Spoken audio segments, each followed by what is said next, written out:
একদিন আগে কৃষকের কান্না আত্মচিৎকারে সবাই সান্ত্বনা দেওয়ার জন্য আসে। যে দুর্বৃত্ত সন্দেহজনকভাবে আজকে পুলিশে গ্রেপ্তার করা হয়েছে সেও আমাদেরকে সান্ত্বনা দেয়, কৃষককে সান্ত্বনা দেয়।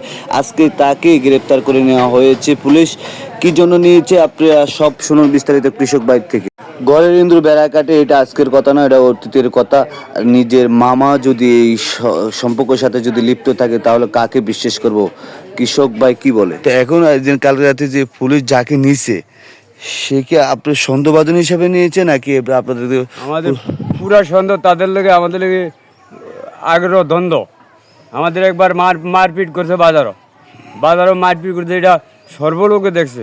আমাদের এই বাপ দুজন আমাদের ফিরেছে, তো ফিরেছে আমি থানাতে কেস দিয়েছি মতো সময় চাইছে, নোটিশ আইছে, সময় চাওয়ার পরে হেরা পরের সময় আর হাজির হয় নাই।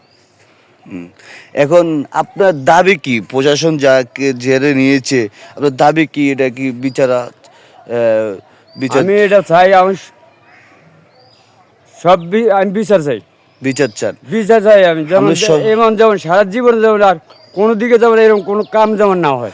আপনার সর্ব যা ছিল পুঁজি পাতা সবকিছু এখানে এটা আমার 5,000 টাকা, 5 লক্ষ টাকা আমি খরচ করছি, এই শস্য করছি, ইয়া করছেন।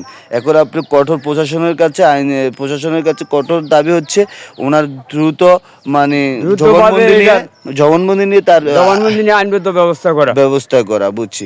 এখন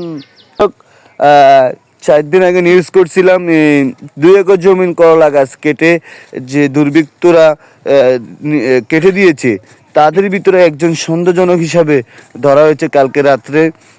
পুলিশ তাদের চর্যব্বর থানা পুলিশে নিয়ে গেছিল। আমরা বলছি না সে কিন্তু কেটেছে, কিন্তু তার সন্দেহভাজন হিসাবে যে ধরা হয়েছে তাদের সাথে পূর্বত শত্রুতা আছে এই জন্য। হ্যাঁ, এখন তাকে ধরে নিয়ে গেছে। আজকে আমরা খেতে